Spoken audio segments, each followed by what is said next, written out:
อดเอาน้องแต่เอ้ยแนวใดก็สู้ไปเด้อชีวิตมีหยังจังอันนั้นเด้อแนวใดอ้ายพอช่วยได้อ้ายสิช่วยเด้อมีหยังก็ถ้ามันแนวอ้ายช่วยได้ก็โทรหาเด้อเอาโอเคตั้งแต่สู้เ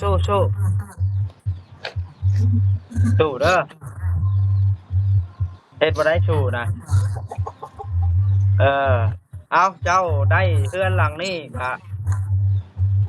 เป็นบุญของเจ้าแล้วน้องแต่เอ้ยเจ้าก็พนมมือขึ้นขอบใจแม่อันกงวาลีกับเอื้อยจุลีเพิ่น ให้เพิ่นนั่นทั้งที่เพิ่นยกเลิกแล้วก็ตามเพิ่นก็ยังเคยช่วยที่ผ่านมาหั้นนะน้องแต่เด้อเอาขอบคุณเพิ่นเลยโดยขอมกขอบใจเด้อแม่ที่เฮ็ดเรือนให้ลูกเบิด2 คนคนเจ็บบ่ให้ได้คนไข้บ่ให้มีที่ลูกเฮ็ดหยังผิดพลาดไปก็ขอให้เด้อมันยังบ่ทันได้ขึ้นมาแล้วสิเฮ็ดจั่งใดสมมุติเพิ่นบ่อนุญาตให้ขึ้นเงินขึ้นก็ผัดบ่มีอยู่แล้วบาดนี้เลยขึ้นไปนอนโลดอย่าลืมกดติดตามเพื่อเป็นกำลังใจให้ผมด้วยนะครับทุกคนขอบคุณมากๆครับมาพี่น้องเปิดภาพเป็นสบายดีสวัสดีพี่น้อง FC เบิดสุขุสุคนเด้อเนาะเอาซึ่งเปิดภาพขึ้นมานี่ก็ตอนเช้าของวันศุกร์บ่พี่น้องเนาะวันที่17แล้วพี่น้องเอ้ยเนาะน้องแต่เพิ่นก็ได้โทรมาแต่เช้าเนาะมานี่ก็ได้ก็คือเพิ่นมีเรื่องนักใจอะไรสักอย่างละเพิ่นคิดบ่ออกบอกบ่เข้าหาที่เพิ่งบ่ได้เพิ่นว่าเนาะตามที่เบิ่งเพิ่นก็เลยโทรมาหาปรึกษาบ่บอสว่าอยากมาเพิ่นว่าอยากมาเฮือนตัวเองเพิ่นว่าเพราะว่าตอนนี้เหมือนแบกโลกทั้งใบแล้วเนาะบ่บอสก็เลยเว้าหลายอันหลายอย่างพี่น้องเอ้ยให้เพิ่นพังบ่บอสก็ได้ให้เพิ่นพังเพิ่นก็จนให้ได้พี่น้องเอ้ยเฮาก็อีตนอยู่แต่ว่าเฮ็ดได้ชาเพิ่นนั่นมันได้ผิดพลาดทางชีวิตเพิ่นล่ะเนาะทางผู้หลักผู้ใหญ่เพิ่นก็อ่าเพิ่นก็ช่วยเต็มที่แล้วเนาะก็สาธุยอมมือขอบคุณเพิ่นแล้วเนาะเพิ่นให้มาซำนั้นก็บ่มีไผให้ได้เท่าเพิ่นแล้วล่ะเว้าง่ายๆซะเนาะอีตนเพิ่นอยู่ตั้งแต่ก็เรื่องสิเป็นจังใดนั้นก็ไปเบิ่งไปพังน้ำกันเลยพี่น้องตอนที่บ่าวบอสเว้ากับน้องแต่เนาะต้องกราบขอโทษขออภัยทางญาติพี่น้องเนาะปาวอนเนาะขอโทษทางวิญญาณของเพิ่นที่บ่ได้ไปส่งราชการเพิ่นเมื่อวานนี่ติดเวียกไอรีพี่น้องไงก็คือหลายแนวแล้วพี่น้องเลยบ่ได้ไปวานนี่เนาะต้องขออภัยนำอีกทีพี่น้องเอ้ยขอให้วิญญาณปาวอนเพิ่นไปสู่สุคติเด้อจังใดก็ฮักแพงเพิ่นคือเก่าหั่นล่ะพี่น้องเอ้ยเนาะแต่ว่าคือสิบ่ได้เห็นเพิ่นอีกแล้วล่ะพี่น้องเอ้ยมีแต่ว่าเรื่องราวสิเป็นแนวใดเนาะที่ว่าน้องแต่เพิ่นก็ไปพังน้ำกันเลยดีกว่าเนาะพี่น้อง FC โปรดดูให้จบและพิจารณาน้องแต่เบิ่งเด้อพี่น้องเนาะว่าน้องแต่เป็นแนวใดเป็นจังใดมีผู้อีตนบ่ผู้สงสารบ่ก็คอมเมนต์เข้ามาต่างๆนานาให้บ่วัดพังให้บ่วัดก็อ่านทุกคอมเมนต์แหละพี่น้องเอ้ยไปเบิ่งนำกันบ่วัดก็หากะตื่นตอนเช้าเนาะน้องแต่เพิ่นโทรมาตอนเช้าเด้เด้อมีหยังมื้อนี้คือโทรมาแต่เช้าแท้อยากเมื่อเด้อยากมาโดยอยากมาก็มาติล่ะ บ่มีเงินนี่แหละเพื่อนกันแล้วล่ะจังได้ยังบ่มีเงินอยู่บ่มีเงินโดยมาแล้วมันสิมีเงินบ่อยากเลยเนาะอยากมาอยู่บ้านตัวเองเด้เอออยู่แบบพี่ว่ามันก็หลายคนน่ะนะว่าง่ายใช้จากมาแม่นเออมาแนวใดเฮือนก็คือว่าบ่ทันได้ขึ้นมื้อใดล่ะผู้หลักผู้ใหญ่เพิ่นให้ขึ้นน่ะจักแล้วน้องก็บ่ฮู้คือกันเพิ่นก็เพราะว่าเฮือนมันยังบ่ทันได้ขึ้นมาแล้วสิเฮ็ดจั่งใดสมมุติเพิ่นบ่อนุญาตให้ขึ้นเงินขึ้นก็ผัดบ่มีอยู่แล้วบาดนี้เลยขึ้นไปนอนโลดบ่บ่ว่ามีก็ผูกแขนน้อยเอาหั่นแหละมีก็หาแต่รูปแบบคนรู้จักกันหั่นแหละ ผูกแขนน้อยหาปลาแก้วหาพ่อจ้อยมาทำพิธีเท่านั้นแหล้วซะแม่นหาแต่คนรู้จักหั่นแหละ หรือว่าขึ้นไปนอนโลดได้คันผู้ใหญ่เพิ่นอนุญาตก็ขึ้นไปนอนเลยน้องบ่ขึ้นดอกแบบน่ะเพราะว่าต้องได้ผูกแขนน้อยๆเอาก็เอาย่านว่ามาแล้วมันจำเป็นเด้อือืมมมันเป็นจั่งใดก็มันหลายคนอยู่คนละอยากมาจันจ้อแล้วแม่นเดี๋ยวเมื่อแล้วโอ้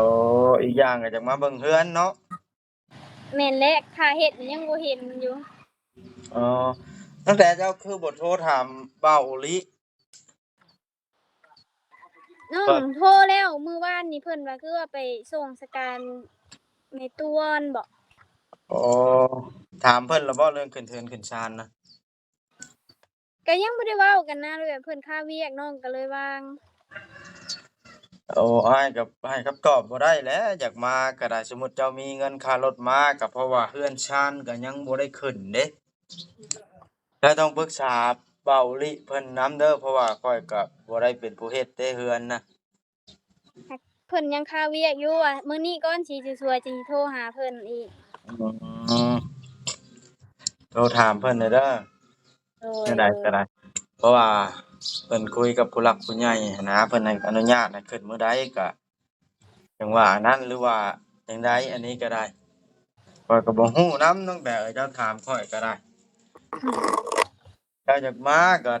โทรหาข้อยก็บ่มีเงินให้คือกันแหล้ว ก็ได้แต่ให้คำปรึกษาตั้งแต่เอ่ยๆโดยเป็นไรจะโทรเล่นนำอยู่บ่จะทางพ่อจ้อยก็ได้โทรมื้อวานนี้ก็โทรหาเพิ่น เอ่เป็นจังไดคือว่าก้มหน้าก้มตาบ่กล้าสู้กล้องเด้อนี่หรือว่าอันเหงาบ่เด้อนี่มันแดดเด้มานั่งวางแดด อ๋อมาลีคนบ่จังโทรนี่บ่มาอยู่หลังห้องน้ำอยู่ว่าคนหลายเด้เพราะว่าเพิ่นเฮ็ดดอกเด้คนย่างตามทางหลายอ๋อโดยอาจักสิว่าแนวใดเนาะอันนี้ก็ได้เฮ็ดได้จังมีเงินเติมเน็ตซะน้องแต่ยืมยืมศูนย์เด้ยืมศูนย์เน็ตบัดอันเบิดหนี้ได้ฉบาดน่ะ ก็บ่ได้โทร โอ้ยยากนำเด้เนาะแล้ว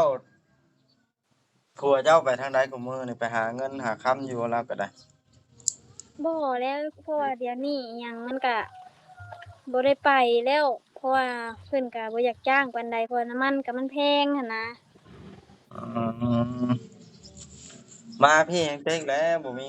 งานการตั้งแต่เอ้ยมาเทื่อข้าวกินก็บ่มีอะหลายอันหลายอย่างได้น้องแต่เอ้ยแล้วนั่นแหละสิมาแบบใดถ้าแม่นว่าเมื่อก็มีก็เมื่อก็เทื่อก็เมื่อแล้วแบบเมื่อขึ้นเรือนอิหยังแล้วก็สิให้พ่อจ้อยเพิ่นมานอนนำก่อนหันนะเพิ่นลิ้นนำ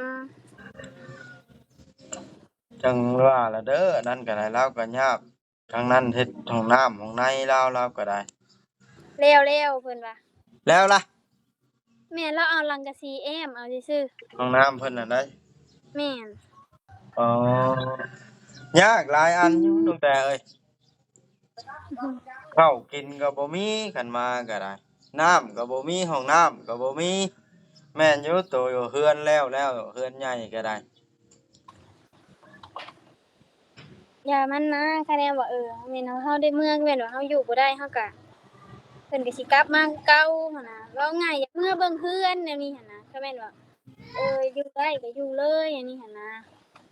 โอ้อาๆบ่จักแนวเฮ็ดนำแล้วข้อยก็ได้เรื่องนี้เจ้าต้องอันนั้นปรึกษาทางผู้ใหญ่เพิ่นแล้วก็เว้าลิเพิ่นข้อยก็สิถามทางผู้ใหญ่เพิ่นอยู่เพิ่นสิว่าแนวใดเพิ่นสิให้มาบ่เพราะว่า เรื่องการช่วยเหลือเจ้านี่ก็คือเว้าแล้วเพิ่นยุติเบิดทุกอย่างแล้วคือเห็นในคลิปเว้าลี่เพิ่นเอาลงนั่นแหละแม่นเพราะว่าเจ้าถามว่าเพราะหยังเพิ่นจังยุติเพราะอัน หยังข้อยก็บ่ฮู้รายละเอียดนะแต่ข้อยก็เบิ่งในคลิปคือกัน ก็อย่าแหละอย่าแหละเรื่องมันผ่านมาก็ให้มันผ่านไป โดยนอนหลับอยู่บ่นี่เหมือนคนตาดำปื้อๆบ่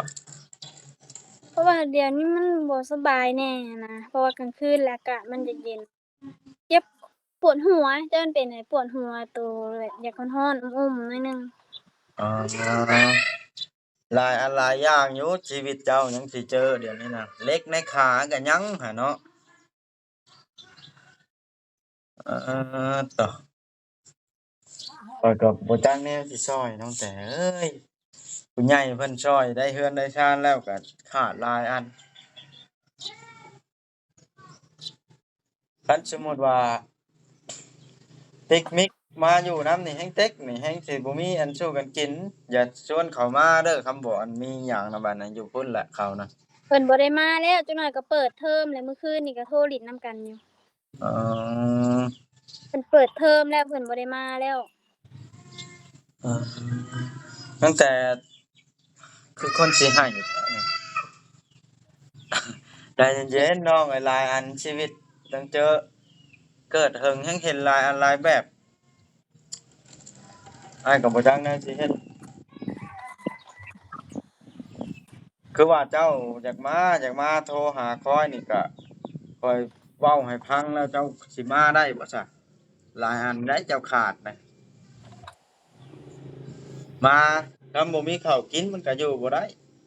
คนเครื่องครัวเรือนชานเจ้าเด้บาดนี้มีหยังแหน่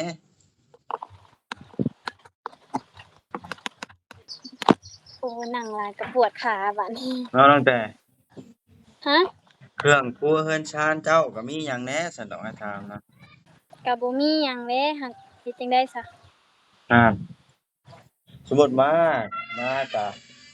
ไปอาศัยเรือนผู้อื่นก็ FC เพิ่นด่ามาลงเจ้าอีกเฮ็ดแนวใดถ้าเฮาบ่คุมตัวเองหมู่เว้าแนวใดมันก็แม่นความหมู่ได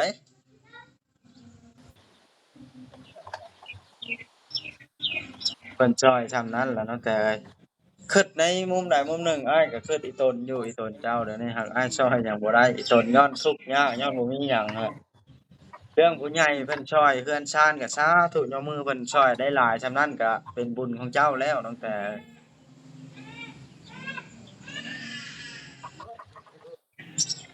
เป็นจั่งใดเว้าบ่ออกว่าใดอยากให้บ่ คิดหลายแล้วบัดนี้ นั่นแหละคืออ้ายเว้าอะนะการอยากไปอยากมามันก็บ่แม่นเรื่องง่ายเนาะตั้งแต่ค่ารถอีกบาดนั้นแม่นหั้นแหละเห็นดีค่ารถซุมื้อนี่มันแฮงแพงเด้น้องเอ้ยมันอันนั่นไดมันน้ำมันแพงบ่แม่นหยังดอกเป็นจั่งใดซะตั้งแต่ได้ฟังแล้วนะอ้ายเว้าให้ฟังหลายอันแล้ว จักแลจักสิว่าอันใดแลบัดนี้เบิดหนทางยังสิอยากมาอยู่บ่บัดน่ะเฮ็ดจั่งใดเพิ่นอยู่พี่คือน้องเว้าแหละมันผัดหลายคนบัดนี้มันเว้าง่ายๆซะมันเว้าออกบ่ได้เนาะเจ้าก็ตามที่เบิ่งน่ะอืม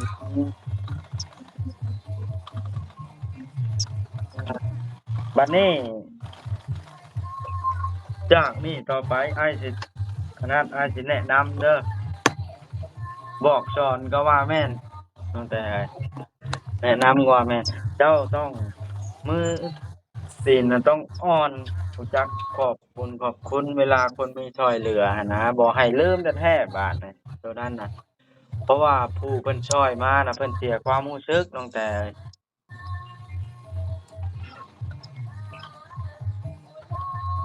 ให้บ่เดี๋ยวนี้อย่าให้ชีวิตคนเฮามันก็สู้ไปอยู่หั่นแหล้วน้องแต่เอ้ยเดี๋ยวมันก็ผ่านไปได้เองแหละคนเฮานอกจากอัน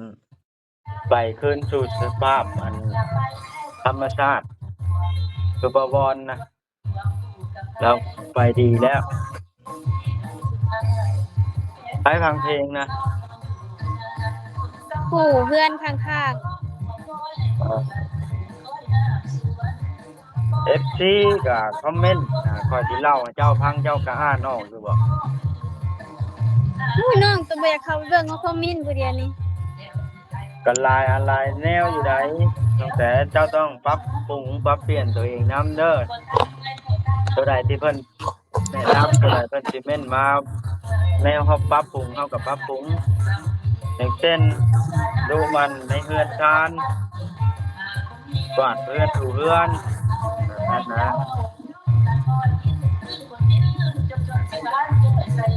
สิว่าได้ๆเนาะน้องแต่ไปเบิ่งเจ้านี่เป็นไผมายืนในจุดของเจ้าน่ะคือสิฮู้เนาะว่าเป็นหยังนะเว้าบ่ออกบ่มันนี่แต่เก่าคือเว้าแว่ๆอยู่อะฮะ บ่อยากเว้าหยังเลย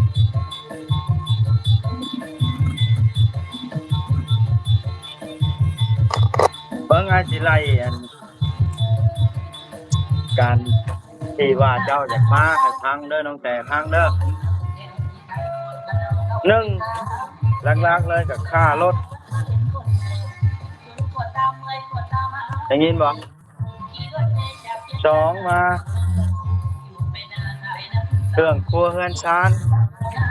ตามมาข้าวน้ำซ้ำปลาสี่ตามที่บอลอยู่มาห้องน้ำเรือนครัวบ่ทันมีเจ้ายังหลายอันที่เจ้ามาอยู่บ่ได้อีกอย่างขึ้นเรือนก็บ่ทันได้ขึ้นจุดหลักๆก็ได้มากันสิขึ้นนอนโลดก็บ่ได้เด้น้องแต่ฟังอยู่บ่ให้เว้าน่ะฉันสิไปเรือนผู้อื่นคือเจ้ามารอบก่อนนั้นก็บ่อยากให้มันเกิดขึ้นอีกแบบนั้นเพราะว่าเรือนตัวเองแล้วล่ะได้ไปแล้วพอดีเฮ็ดให้ผู้อื่นพุ่มด่าตัวเองเจ้าสิบ่ขวัญเสียบ่ถ้าให้ทุกทีทั่วโลกด่า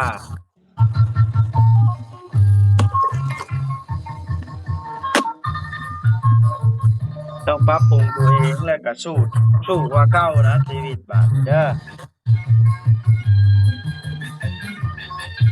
บ่เป็นได้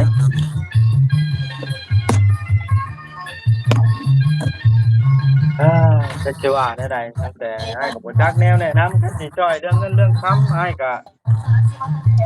ครอบครัวอ้ายก็ยังมนุษย์ทุทูอยู่คือเจ้าบอกให้อ้ายเติมเน็ตให้แล้วอ้ายก็ยังเติมตัวเองยังพอแห้งล่ะซุมื้อนี่เติมเดือนละ200,000ค่าเน็ตค่านมลูกอีกค่าผ่อนรถอีกอ้ายแฮ่งหลายอันตั้งแต่เช็กสิสู้ไปฮอดมื้อใดละอ้ายก็ได้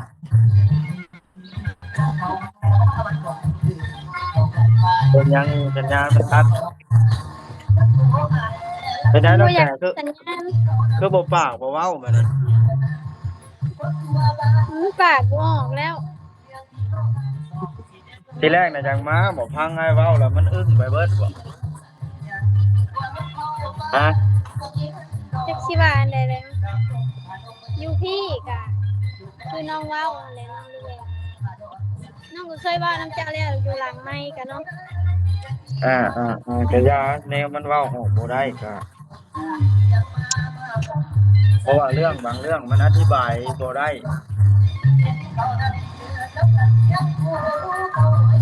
ให้ FC ฟังเนาะคันสิเว้าไปมันแบบผิดบ้านผ่านเมืองเพิ่น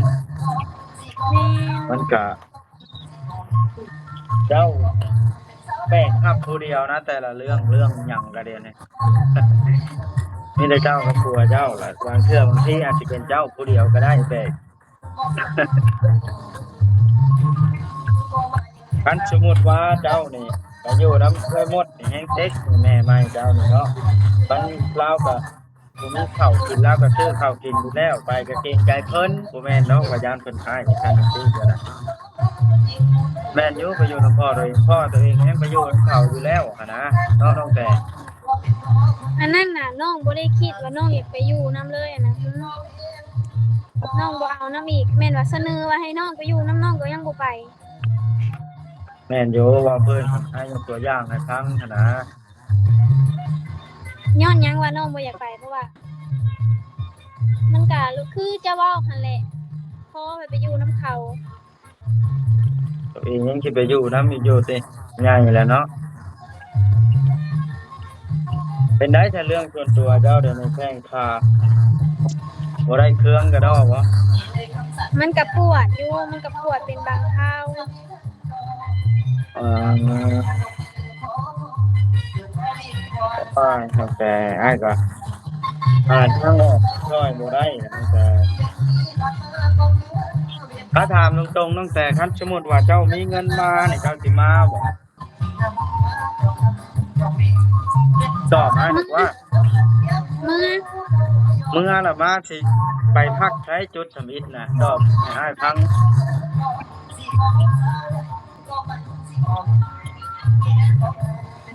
ขอพักน้ำปลาแก้วได้บ่ครับถ้าเป็นไปได้ ก็ได้ถ้าแม่นว่าอันนั้นก็ได้เบิ้ลนะถ้าแม่นว่าซ้ำได้ขึ้นเพื่อนแนวนี้ค่ะ เพราะว่าหามื้อหายามเป็นเพื่อนให้เราได้ถามผู้ใหญ่เพิ่นเป็นเพื่อนแล้วเจ้าก็มาอยู่แม่นเด้อ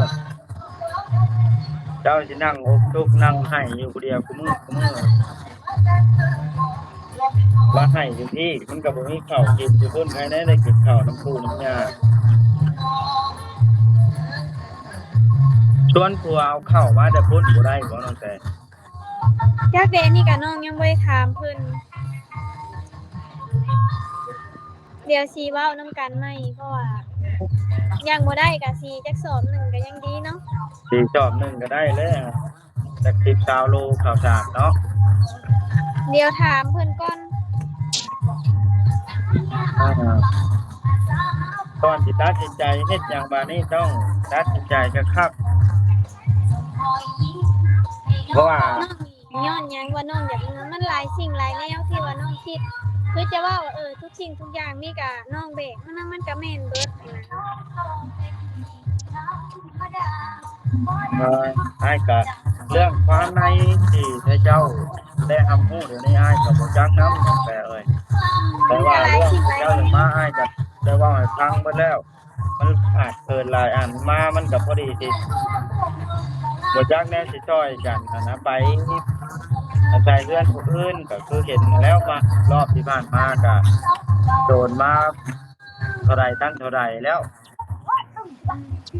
เดี๋ยวคันแม่นว่าเรื่องเข้าเดี๋ยวน้องสิถามเบิ่งเพิ่นก่อนว่า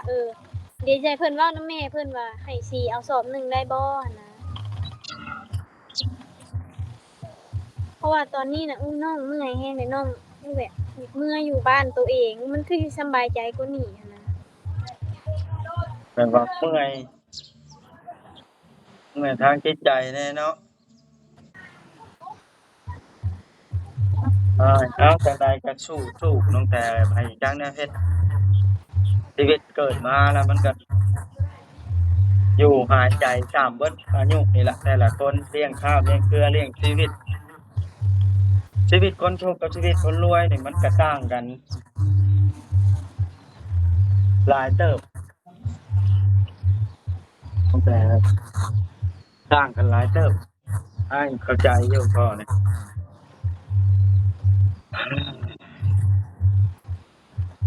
ถ้าแม่นว่าน้องบ่เป็นอันนี้น่ะน้องบ่อุกใจดอกแม่นว่าน้องเมื่อกะ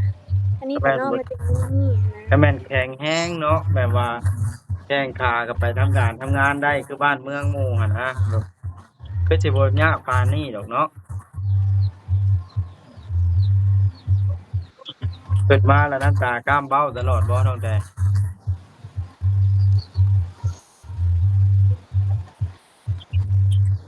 นั่นแหละอ้ายก็ได้อ้ายก็บ่จักแนวว่าได้แต่แนะนำให้คำแนะนำตั้งแต่เลขในขาก็บ่ฮู้ว่าสิถ้าบ่มีเงินเนี่ยออกบ่ได้แต่แท้เด้อหาเลขในขา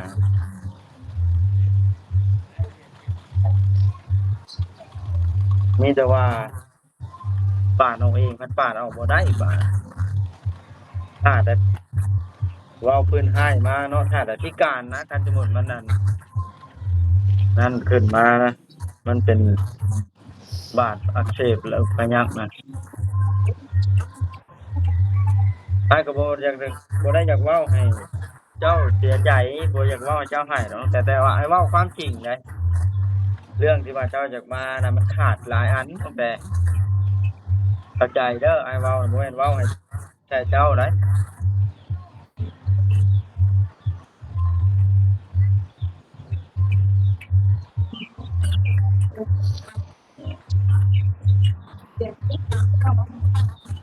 อดเอาน้องแต่เอ้ยแนวใดก็สู้ไปเด้อชีวิตมีหยังจังอันนั้นเด้อแนวใดอ้ายพอช่วยได้อ้ายสิช่วยเด้อมีหยังก็ถ้ามันแนวอ้ายช่วยได้ก็โทรหาเด้อเอาโอเคตั้งแต่สู้สู้สู้สู้เด้อเฮ็ดบ่ได้สู้นะเออเอาเจ้าได้เฮือนหลังนี้ก็เป็นบุญของเจ้าแล้วน้องแต่เอ้ยเจ้าก็พนมมือขึ้นขอบใจแม่อันกงวาลีกับเอื้อยจุลี่เพิ่นให้เพิ่นนั่นเรื่องที่เพิ่นยกเลิกแล้วก็ตามเพิ่นก็ยังเคยช่วยที่ผ่านมาหั้นนะน้องแต่เด้อเอาขอบคุณเพิ่นเลย โดยขอมอบขอบใจเด้อแม่ที่เฮ็ดเรือนให้ลูกเบิดสองคนคนเจ็บบ่ให้ได้คนไข้บ่ให้มีที่ลูกเฮ็ดหยังผิดพลาดไปก็ขอให้แม่เด้อสาธุ อ่าเอาโอเคจ้ะน้องแต้ไปพักผ่อนอยู่จ้าไอ้เฮ็ดเจ้าไอ้ละไอ้บ่จักได้เฮ็ดไอ้ก็อีตนคือกันเด้อเอาบ๊ายบายสู้ๆสู้ๆโอเคสบายดีได้พูดคุยกับน้องแต่แล้วก็เนาะเรื่องก็เศร้าพอสมควรพี่น้องเอ้ยเอาก็อีตนย่อแต่ว่าซอยยังบ่ได้แต่ให้คำปรึกษาเพิ่นพี่น้องเอ้ยทางน้องแต่เพิ่นก็โตผู้เดียวพี่น้องเอ้ยเอาง่ายๆถ้าพ่อก็พ่อซ้ำพ่อหั่นแหละแม่ก็ได้ตายไปตั้งแต่เพิ่นยังน้อยเนาะแต่เพิ่นยังบ่ได้เป็นชาวคักซ้ำเพิ่นก็เลี้ยงน้องมาจนถึงทุกมื้อนี้มีผู้หลักผู้ใหญ่เบิ่งและช่วยสู้เพิ่นมาเนาะพอได้มนุษย์ทดทูเลี้ยงชีวิตมาจนฮอดมื้อนี้ได้ก็ชีวิตยังอาภัพอยู่อีกพี่น้องยังน่าสงสารอยู่แต่ว่าก็เฮ็ดหยังบ่ได้บ่ว่าก็ได้แต่ให้คำแนะนำแล้วก็ให้กำลังใจน้องเพิ่นเนาะเพราะว่าจากที่เบิ่งน้องเพิ่นนี้คันสิไปทำงานก็ทำบ่ได้เจ็บขาพี่น้องมีเล็กในขาคือเห็นนั่นล่ะเนาะคันสิไปเพิ่งแม่กับแม่บ่อยู่แล้วไปเพิ่งผัวกับพ่อซ้ำผัวแล้วเราก็ยังอายุน้อยเนาะเพิ่งพ่อกับไปอายุน้ำเขาเนาะเอาพี่น้องเอ้ยคลิปนี้ก็ได้บ่ได้ท่ายืดยาวสิได้จบคลิปซ้ำนี้แล้วแต่ FC พิจารณาเด้อพี่น้องเด้อเนาะบ่ว่าได้อัปเดตคลิปนี้ลงให้ FC เบิ่งแต่ละคนก็สิคิดจังใดก็แล้วแต่แล้วก็คอมเมนต์เข้ามาให้บ่ว่าพังนํพี่น้องเอ้ยเนาะมีความคิดเห็นกันจังใดก็ได้พี่น้องเอ้ยเนาะถ้าเกิดว่าบ่วัดเนาะได้เฮ็ดอะไรผิดพลาดหรือว่าเฮ็ดอะไรบ่เข้าหูเข้าตาทาง FC ก็บ่วัดก็กราบขอโทษ FC เบิดทุกคนเด้อเนาะที่เข้ามาเบิ่งมาชมคลิปของบ่วัดนี้เนาะอันใดที่บ่เหมาะสมก็บ่วัดก็สิปรับปรุงให้ FC เพิ่นคอมเมนต์เข้ามาคือว่าหั่นล่ะเนาะคลิปนี้บ๊ายบายเว้าหลายมันยืดยาวพี่น้องไว้ภาคเป็นกำลังใจให้เด้อพี่น้องสบายดี